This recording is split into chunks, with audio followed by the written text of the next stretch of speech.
पाकिस्तान जिंदाबाद। पाक फौज पाइंदाबाद। फैसलाबाद से मोहम्मद अशफाक मुगल।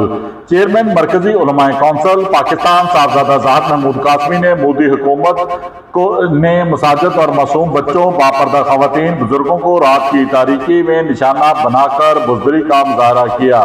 25 करोड़ पाकिस्तानी अवाम मुल्क के दफा के लिए हर तरह की कुर्बानी देंगे। पाकिस्तान पर भारतीय हमले में तमाम शहदा को खराज तहसीन पेश करते हैं और जख्मियों की सेहतयाबी के लिए खसूसी दुआ करते हैं।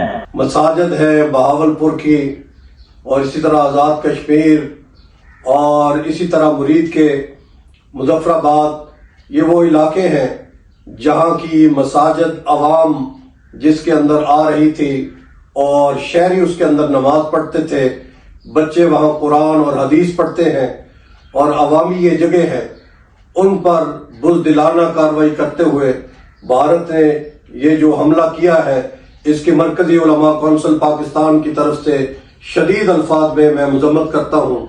देखते रहिए GS न्यूज। इस वीडियो को लाइक करें, हमारे चैनल को सब्सक्राइब कर बेल आइकन जरूर प्रेस करें